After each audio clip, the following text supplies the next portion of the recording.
வேதத்தில் நீங்கள் மத்தேயுனுடைய சுவிசேஷம் 5வது அதிகாரம் 17வது வசனத்தை வாசிங்க.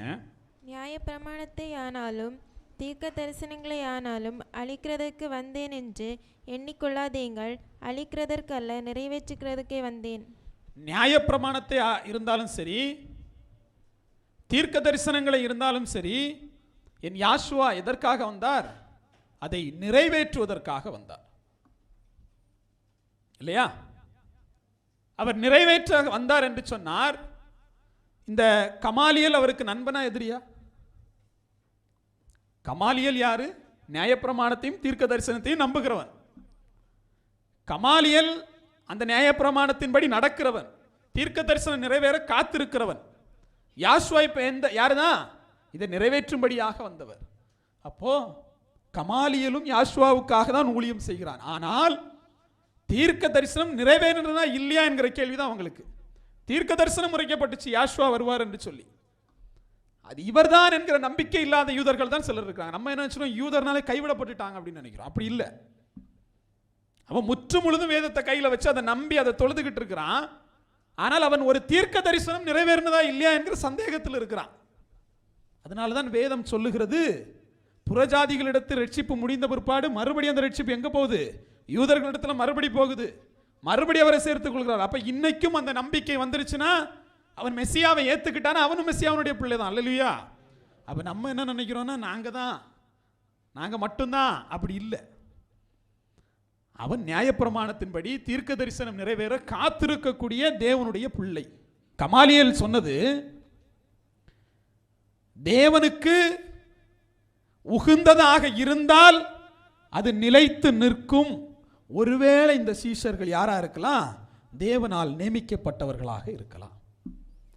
இதே வழியில் வந்த பவுல் ஒரு நாள் பிரசங்கிக்கிறான், யாசுவாவே மெசியா என்று சொல்லி. அப்ப தேவ சமூகத்தில் நியாயப்பிரமாணத்தையும் தீர்க்க தரிசனையும் தள்ளிக்கிட்டு நீங்களும் நானும் யாசுவா இடத்துல போக முடியாது. ஏன்? நியாயப்பிரமாணங்கள் இன்று வரை இருக்குதா? இருக்குது. தீர்க்க தரிசனங்கள் இன்று வரை நிறைவேறுதா? நிறைவேறுது. ஏன்? தீர்க்க தரிசனமே இல்லை அப்படின்னா யோவான் கொடுத்த வெளிப்படுத்தல் சுவிசேஷத்தின்படி யாசுவா வருவார்னு நீங்கள் நான் நம்ப முடியாது.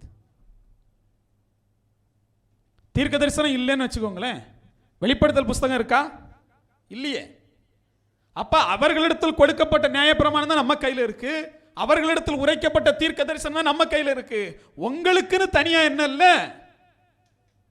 ஒரு வேதத்தை என் தேவன் கொடுக்கல. நம்ம என்ன நம்புறோம்னா, எனக்குன்னு தமிழ் வேதத்தை தனியா கொடுத்தாருன்னு நினைக்கிறோம், எனக்குன்னு இங்கிலீஷ் பைபிளை தனியா கொடுத்தாருன்னு நினைக்கிறோம். அப்படித்தானே? எங்கேயாவது தேவன் தமிழர்களை தெரிந்தெடுத்து வேதத்தை எழுதினாரா? பரிசுத்த ஆவியால் நிரப்பப்பட்டு ஏதாவது தமிழர்கள் எழுதினார்களா? இங்க மொழிபெயர்ப்புகள் நடந்துச்சு. நம்ம முற்றிலும் வேறுபட்ட மதம்னு நினைக்கிறோம். அவன் வேதத்தை திருடி வச்சு, அவன் தீர்க்க தரிசனத்தை திருடி வச்சுக்கிட்டு, அதை மொழிபெயர்த்து மட்டும் கையில் வச்சுக்கிட்டு நாங்கள் தனியான ஒரு மதம்.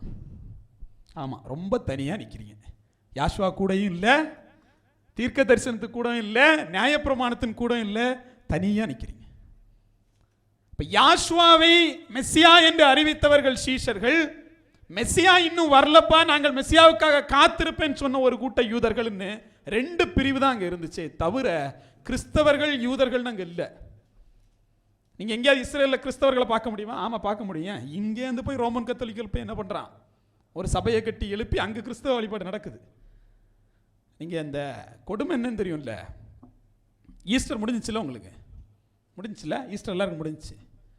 இன்னும் ஈஸ்டர் முடியலை. சில நாடுகளில், உக்ரைன்ல இன்னும் ஈஸ்டர் முடியலை. மே மாசம் 5ஆம் தேதி தான் அவனுக்கு ஈஸ்டர் வருது. ரஷ்யாவில் இன்னும் ஈஸ்டர் முடியலை, அவனுக்கு மே 5ஆம் தேதி தான் வருது. ஏன் இந்த பாகுபாடு? நீங்க இஸ்ரேல் எடுத்துக்கிட்டீங்கன்னா, இதுக்கு முன்னாடி ஒருத்தன் என்ன பண்ணிட்டான்? ரோமன் கத்திக்க சபையில எல்லாம் ஈஸ்டர் கொண்டாடி முடிச்சுட்டான். இஸ்ரேல் மக்களுக்கு முன்னாடி கிறிஸ்தவன் எவ்வளவு பைத்தியக்காரன் பாருங்க. ஒரு சபையை பார்க்கறான், ஈஸ்டர் வந்துச்சுன்னு கொண்டாடி முடிக்கிறான். 2 மாசம் கழிச்சு ஆர்த்தோடாக்ஸ் சபையில் இருக்கவன் மறுபடியும் ஈஸ்டர் கொண்டாடுறான். இவனும் அங்க இடம் வாங்கி போட்டு சபையை கட்டி வச்சிருக்கான், அவனும் அங்க இடத்தை வாங்கி போட்டு சபையை கட்டி வச்சிருக்கான். ஈஸ்டர் 2 தேதியில. யாரா நீங்க? ஏன் இஸ்ரேலுக்கு ஈஸ்டர் இல்ல?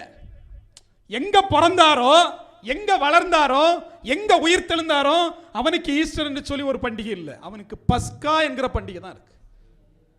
அவன் உயிர்த்தெழுதலையும் அவன் மரணத்தையும் யாசுவாவை நினைவு கூடக்கூடிய பண்டிகையாக ஈஸ்டரை வச்சுக்கல, அவன் பஸ்காவை வைத்திருக்கிறான். அப்ப அவனுக்கு ஈஸ்டர்னா என்னன்னு தெரியாது, ஏதோ பண்ணிக்கிட்டு இருக்கானுங்களா அப்படிங்கிற மாதிரி நினைச்சு இந்த பக்கம் பார்த்தா ஆர்சி சபை, ரோமன் கத்தோலிக்கல் சபை ஈஸ்டர் ஜப ஆராதனை 2 மாசம் கழிச்சு மே 5ஆம் தேதி இவன் நடத்துறான் ஈஸ்டர் ஆராதனை. டிசம்பர்ல இவன் நடத்துறான் எது கிறிஸ்து பிறப்பு. ஜனவரியில் அவன் நடத்துறான் கிறிஸ்து பிறப்பு. ஒரு முடிவுக்கு வா, கிறிஸ்தவன் சொல்லிக்கிட்டு இருக்க. ஏன் நாட்டுக்கு நாடு கிறிஸ்துமஸ் மாறுது, நாட்டுக்கு நாடு ஈஸ்டர் மாறுது. ஏன் இந்த நிலைமை? இது ஸ்தாபனங்களை நம்பி இருக்கு. ஸ்தாபனங்களுடைய நியாயப்பிரமாணத்தையும் ஸ்தாபனங்களுடைய தீர்க்க தரிசனத்தை நம்பி வச்சுக்கிட்டு இருக்கோம். ஆனால் வேதம் ஒன்றுதான், ஒரே நியாயப்பிரமாணம், ஒரே தீர்க்க தரிசனம். அது கிறிஸ்தவர்களுக்கு தனித்து கொடுக்கல, அது ஒட்டுமொத்தமா என் தேவன் இஸ்ரேல்ல கொடுத்தாரு.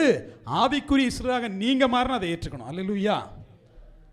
இப்ப இங்க என்ன பிரச்சனைனா, தேயுசா யூதாசா இல்ல தேவனுடைய பிள்ளையான்னு தெரியாம எல்லாரையும் எதிர்க்கிறது. யாசுவான்னு சொல்லிட்டா எதிர்க்கிறது இல்லையா? யாசுவான்னு சொல்லி எத்தனை பேர் எதிர்க்கப்பட்டிருப்போம்? அதில் யாரும் சொல்லல போல. சொல்லணும். தமிழ்ல இயேசுன்னு இருக்கு, ஆங்கிலத்தில் ஜீசஸ் இருக்கு. மொழிக்கு மொழி பேர் எப்படி மாறும்னு கேள்வி கேட்கணும். கேட்ட உடனே அப்படியே பூசைக்கு ஆர்சி சபைக்கு போறீங்க, அங்க இயேசுன்னு பூசை பாடும்போது உள்ள போய் பாதிரியாரை நிறுத்துங்க, இதுக்கு ஒரு பதில சொல்லுங்கன்னு அவன் சொல்ல போறது இல்லை. ஏன்? அவருக்கு பாவம் எழுதி கொடுத்ததை பாடிட்டு போறது வேலை. அப்படி கொடுத்து பாடினா மட்டும்தான் சம்பளம் வரும். அதை தாண்டி அவர் பேச முடியாது. சிஎஸ்ஐ நாட்டையரை பிடிச்சி இயேசுன்னு இங்க சொல்றீங்களா, இதை போய் அமெரிக்காவில் சொல்லுவீங்களா, இஸ்ரேல்ல சொல்லுவீங்களான்னு கேட்டா அவன் பதில் சொல்ல மாட்டான். ஏன்? இதை சொன்னாதானே காசு வரும்.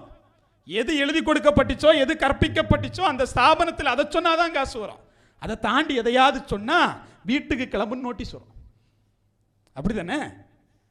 அப்ப என்ன பண்றது? அங்க அவங்களுக்கு தான் ஊழியம் பண்ண முடியும். ஆனால் தேவன் எதை எதிர்பார்க்கிறாரு? தேவனுக்கு ஊழியம் செய்யணும்னு எதிர்பார்க்கிறாரு. அவருடைய நியாயப்பிரமாணத்தையும் அவருடைய தீர்க்க தரிசனத்தையும் நீங்கள் கைக்கொள்ள வேண்டும் என்று சொல்லி எதிர்பார்க்கிறார். அவருடைய தீர்க்க தரிசனம் தீர்க்க தரிசனத்தை நீங்க நம்பினா மட்டும்தான் அது நிறைவேற நீங்கள் காத்திருக்க முடியும்.